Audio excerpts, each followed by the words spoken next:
I want to talk to you about a very basic concept. You know what this is?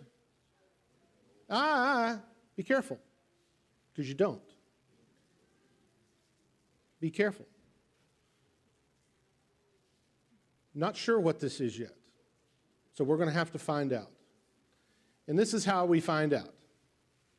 There was a guy by the name of James Wilson Marshall. He was a carpenter and was hired to build a sawmill.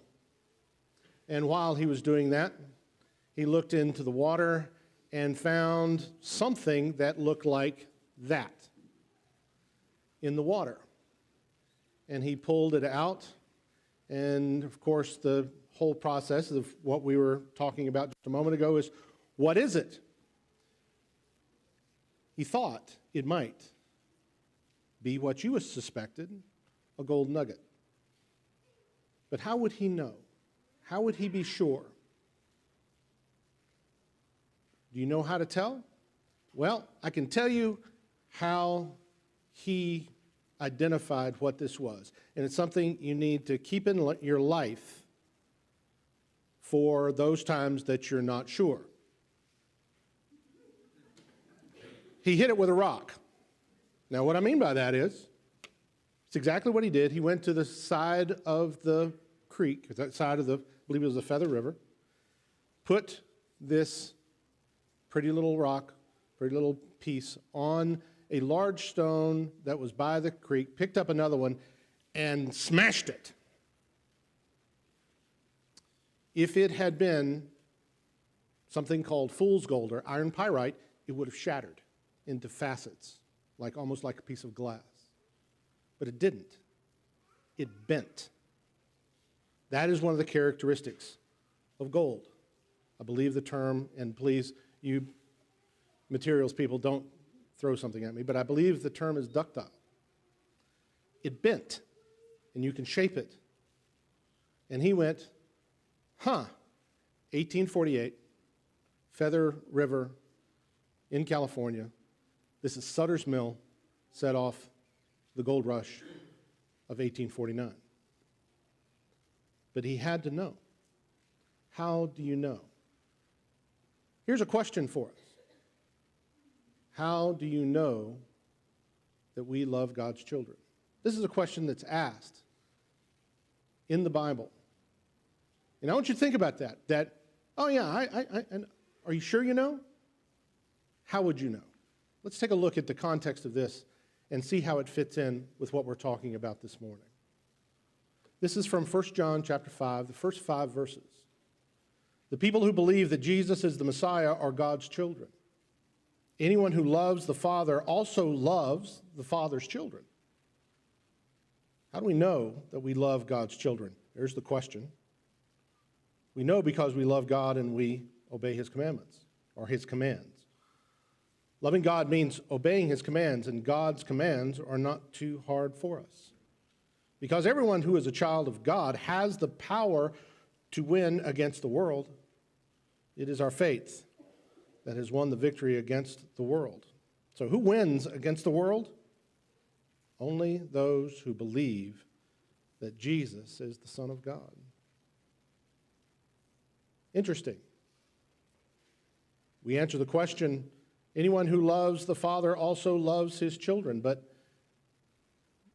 here is the thing that I want you to take a look at for a minute. This whole phrase here, this whole section here, is framed by this idea of believing. How do you know?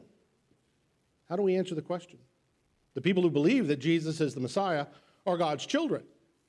Down in verse 5, only those who believe that Jesus is the Son of God is the answer to the question. We're focused here for a moment on the Lord's Supper, and we go, yes, I know that. I believe that. But that's not the only thing that's said in this verse about identifying who we are and what we're about. Take a look. How do we know? We know because we love God and we obey His commandments. Does that sound a little simplistic to you? It's a little like putting that nugget on a rock and hitting it with another one. It doesn't answer all the questions about what the purity of that gold nugget or maybe other things that would be attached to it that would be meaningful to someone that is turning that gold nugget into currency or whatever they may be doing. There's lots of other questions to answer, but you start with something very, very, very basic. You hit it with a rock. How about we take who we are? What is the most basic thing that identifies who we are? One is we love. But the other one that's mentioned here is keeping the commandment. You know, you've come here this morning to worship. Anthony did a wonderful job saying that earlier. But do you know what that means? That you have said in your mind and in your heart that, yes, I know that God has given me some responsibilities that I should execute, and part of that is symbol with God's people. It is what we have been told to do. But what does it mean? It means, listen to the verse. We know because we love God and we obey His commandments. Loving God means obeying His commandments. And God's commandments are not too hard for us. I think some versions read not burdensome. But do you understand how fundamental and how basic, but how grounded in the very nature of how we see ourselves in terms of the creator of the universe and in terms of His Son who gave His life for us, that we understand this as pertaining directly to us. It was there for a minute. Give it a second. I think the passage, it's Luke. And He took bread. And when He had given thanks, He broke it and gave it to them, saying, "This is my body, which is given for you. Do this in remembrance of me." Do you understand that is the direct connection with what we were about to do? Jesus saying these words. Do this. Do this.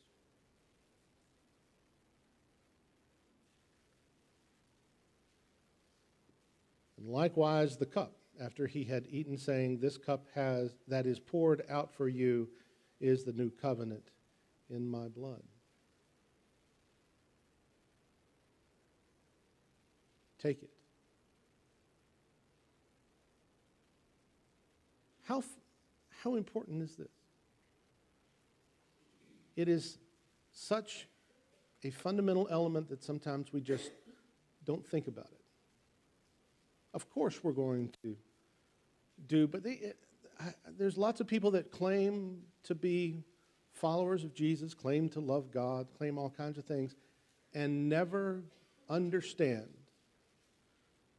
where it begins, where this matter of loving God and being a part of the salvation, it begins with hitting it with a rock. It begins with the most basic concept. We do what we are commanded. For I received from the Lord that which I delivered unto you, that the Lord Jesus, on the night when He was betrayed, took bread, and when He had given thanks, He broke it and said, "This is my body, which is for you. Do this in remembrance of me." In the same way, also He took the cup after supper, saying, "This cup is the new covenant in my blood. Do this as often as you drink it in remembrance of me. For as often as you eat this bread and drink this cup, you proclaim the Lord's death, until he comes. Don't ever devalue the simple concept of obeying the commands of God. Because what it means for us right now is we have come together as God's believers to focus on one thing: the death of his Son, that blood and body given for us. And we take that seriously. How do we know? Well, I'll tell you where it starts.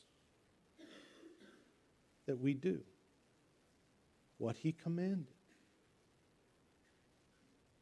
Don't ever devalue that concept, because it tells us. How do we know? And if there's something that I want to have some confidence in, do I love God? Here is one simple test. On the side of the river, or in this simple place, we do what he said because he said it. How great is that? It is an honor to be able to do this amongst those that feel and believe and act the same way. And that's what we do. So let's encourage one another as we participate in exactly what Jesus told us